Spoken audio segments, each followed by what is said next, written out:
अनु ने नमन की तरफ देखा। वह जानती थी कि नमन रोहन से और उससे कितना प्यार करता है और यह डर उसके अतीत की परछाई है।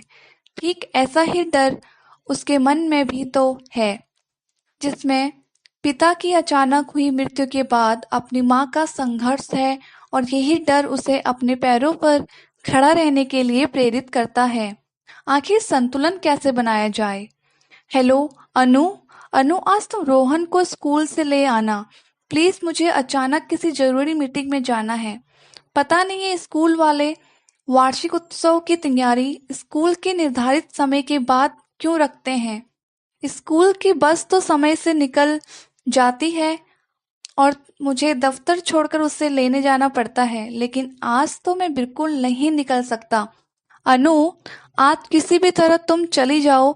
मैं जानता हूँ तुम्हारा दफ्तर स्कूल से काफी दूर है, लेकिन मेरा भी किसी हाल में निकल पाना संभव नहीं। मुझे बहुत परेशानी हो जाएगी। क्या नमन, मैं रोहन के स्कूल से कितनी दूर हूँ? मैं वक्त पे नहीं पहुंच पाऊंगी। और तुम मुझे अभी बता रहे हो? नमन, रोहन का मात्र 6 साल का बच्चा है। यदि हम दोनों में से कोई वक्त पे नहीं पहुंचा तो वह घबरा जाएगा। तुम किसी भी तरह स्कूल पहुंच जाओ। मैं अभी निकलूंगी भी तो स्कूल पहुंचने में 2 घंटे लग जाएंगे और छुट्टी 1 घंटे में होने वाली है। नमन को अन्नू पर बहुत क्रोध आया। यह सच था कि रोहन का स्कूल नमन के दफ्तर के नजदीक था, परंतु प्रतिदिन दफ्तर से यूं निकल जाना उसके लिए भी आसान नहीं था। नमन को सच में बहुत जरूरी काम था। अनु, इस बात से वह बहुत क्रोधित हो गया। अनु, मैं कोई बहाना नहीं बना रहा हूँ। सच में एक जरूरी काम आन पड़ा है। अनु, तुम तो रोहन की माँ हो ना? क्या तुम्हारा उसके प्रति कोई कर्तव्य नहीं? अभी वह कितना छोटा है, उसे तुम्हारी अधिक जरूरत है। कितनी बार मैंने तुम्हें कहा है कि अभी हमारी प्राथमिकता रोहन है। मेरी इतनी आय तो है ही कि हम तीनों आराम से रह सकें, लेकिन इन नौकरी का भूत तुम्हारे सर से कौन हटाए? सुबह 8 बजे जाती हो तो रात को 8 बजे आती हो। रोहन तुम्हें कितना मिस करता है। खैर, मैं तुम्हें ये सारी बातें क्यों समझा रहा हूँ? तुम्हारे लिए तुम्हारी महत्वाकांक्षा से पहले कोई नहीं। तुम आराम से दफ्तर में ध्यान लगाकर काम करो, ताकि कोई सहकर्मी तुमसे आगे ना निकल जाए। मैं रोहन को लेकर आ जाऊंगा। ऐसा कहकर नमन ने फोन पटक दिया। अनु के हृदय में क्रोध, दुख, आत्मग्लानि और पछतावे की मिश्रित भावनाएं उथल-पुथल मचाने लगी। अनु को लगा जैसे फोन पटक कर नमन ने उसे जोर का तमाचा मारा हो, जिसकी गूंज ने उसके तन मन को झिझोक कर रख दिया था। रोहन को छोड़कर जाना उसके लिए भी आसान नहीं था। हर माँ की तमन्ना होती है कि वह अपने बच्चे के साथ ज्यादा से ज्यादा समय बिताए, उसकी बातें सुने, उसे अपनी बातें सुनाए। नमन ने कितनी आसानी से कह दिया, उसके मातृत्व पर प्रश्न चिन्ह लगा दिया। आखिर रात दिन की कड़ी परिश्रम के बाद भी क्या पाया उसने? किसके लिए वह इतनी परिश्रम करती है? भगवान ना करे कहीं रोहन के साथ वही घटना घट जाए जिसने कभी उसके बचपन को तबाह कर दिया था। तब क्या करेगी वह? कैसे करेगी अपने बच्चे का पालन पोषण? और यह बात दिमाग में आते ही उसे अपने अतीत की वह भयानक घटना याद आ गई। उसी भयानक दृश्य का हृदय विदारक चित्रण उसके मानस पटल पर दिखने लगा। कितनी खुश थी वह जब पापा ने उसकी 10वीं सालगिरह पर शिमला जाने का प्रोग्राम बनाया था। अनु और उसकी माँ ने जमकर ठंडे कपड़े बैग में भर लिए थे। चहकती हुई वह अपने दोस्तों को बता रही थी कि उसके पापा उससे कितना प्यार करते हैं, पर पिता का साया अधिक समय तक उसके सर पर नहीं रहा। हाईवे पर उनकी गाड़ी का ट्रक से एक्सीडेंट हो गया, जिसमें अनु के माता पिता बुरी तरह जख्मी हो गए। अनु चूंकि पीछे बैठी थी, इसलिए उसे ज्यादा चोट नहीं आई। खून से लथपथ अपने माता पिता के शरीर की तस्वीर उसे आज भी सहम गई। आनन फानन में उन सबको हॉस्पिटल ले जाया गया।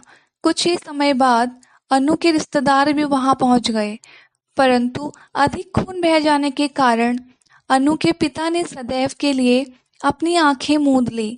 जिस वक्त पिताजी ने आंखें मूंदी, अनु उनके समीप ही बैठी थी। यह क्या हो गया है उसके साथ? जख्मी माँ और मृत पिता। अनु जोरों से चीखी थी और ठीक ऐसी ही चीख आज भी निकल पड़ी जब सालों बाद नमन के कर्कश बोल और उसके मातृत्व पर की गई तीखी टिप्पणी से ही घटना फिर उसकी आंखों के सामने घूमने लगी। अनु की चीख के साथ ही दफ्तर के कर्मचारी अनु की तरफ दौड़े। अनु को कुर्सी पर बैठाकर उसे ठंडा पानी पिलाया। बॉस ने अनु की मित्र और सहकर्मी अंजलि को उसे घर छोड़ने को कहा। अंजलि ने अपनी गाड़ी से अनु को घर पहुंचाया। पूरे रास्ते अनु यही सोचती रही कि कैसे उसके पिता की मृत्यु के बाद उसकी मां का संघर्ष शुरू हुआ। ज्यादा पढ़ी लिखी तो वे नहीं ना थी, अंततः उनमें आत्मविश्वास की कमी थी। हालांकि वह बहुत स्वाभिमानी स्त्री थी।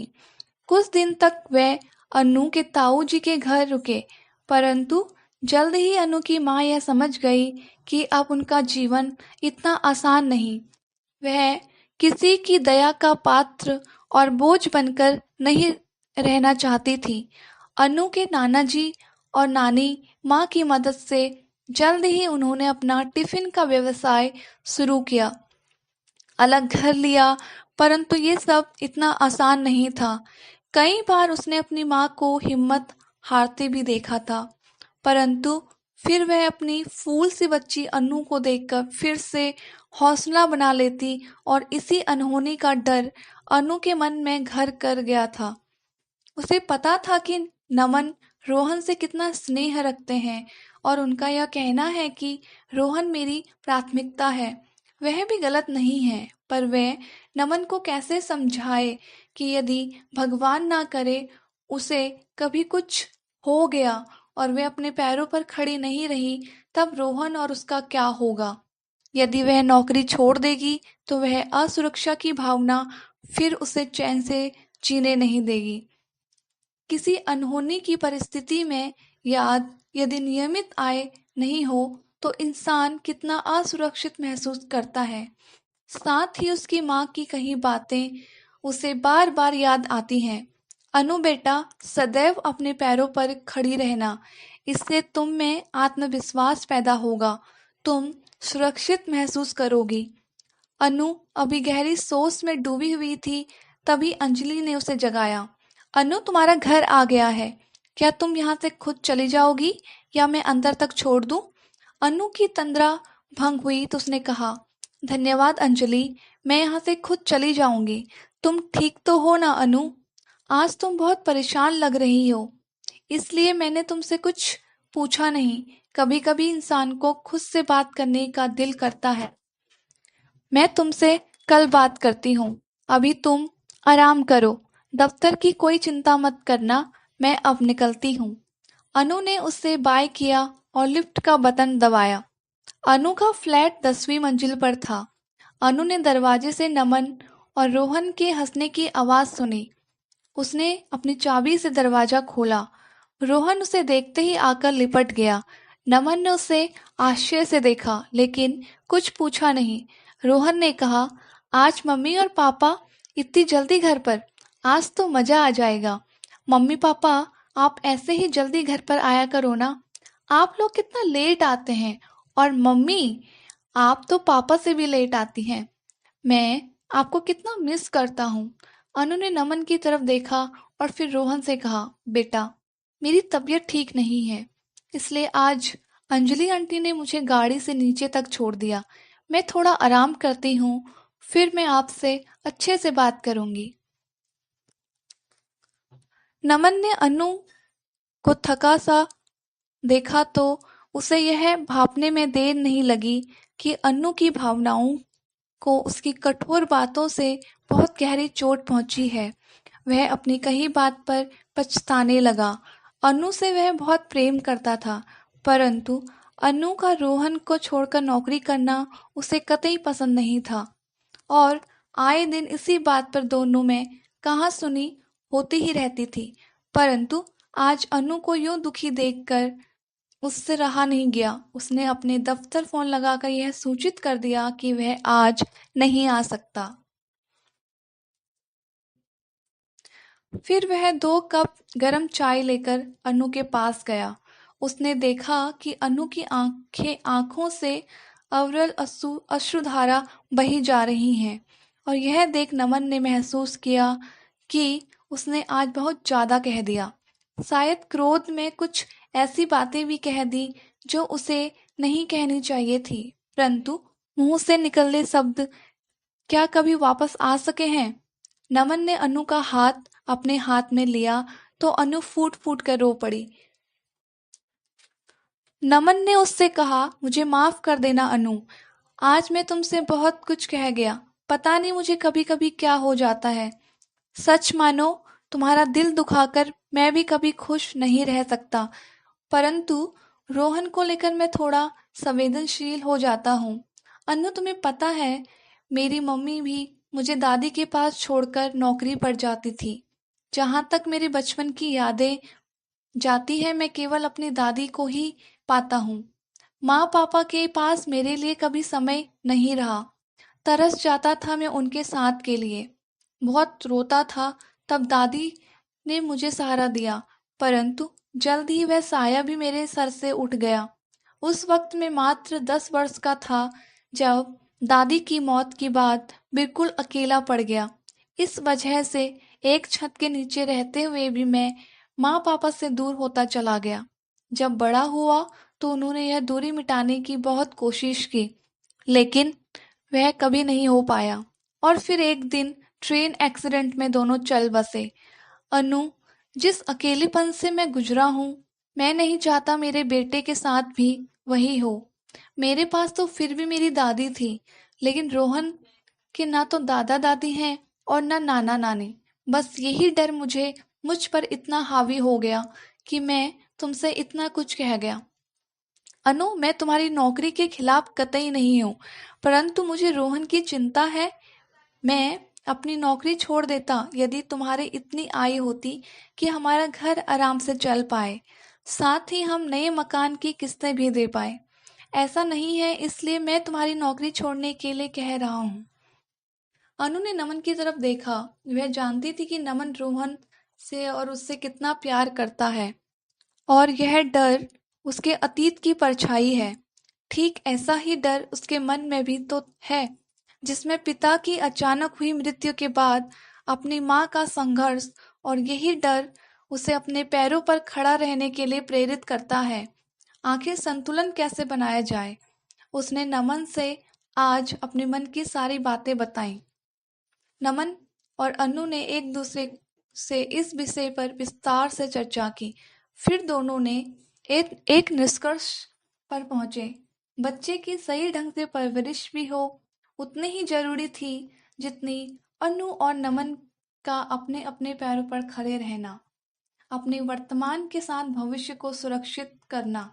फिर अनु ने कम वेतन पर घर के नजदीक ही नौकरी कर ली। अब वेतन कम था, परंतु परिवार के साथ वक्त बिताने का उसके पास समय अधिक था।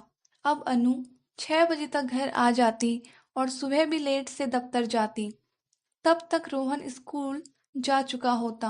नमन भी सवेरे उठकर अनु के साथ टहलने जाता। फिर दोनों साथ चाय पीते और मिलजुल कर खाना बनाते। नमन अनु की पूरी मदद करता। इस तरह वे दोनों एक दूसरे के साथ अधिक से अधिक समय बिताने लगे। रोहन अब बहुत खुश रहने लगा। तीनों शनिवार और रविवार की शाम रोहन को लेकर कहीं न कहीं घूमने निकल जाते। नमन और अनु ने अपनी समस्या का समाधान खुलकर एक दूसरे से बात करके निकाल लिया। एक दूसरे के दृष्टिकोण को समझा। सही मायनों में एक दूसरे के पूरक बने। जहाँ रिश्तों में दरार आने ही वाली थी, वहीं दोनों ने आपसी सूझबूझ से अपने रिश्तों को और मजबूत कर दिया।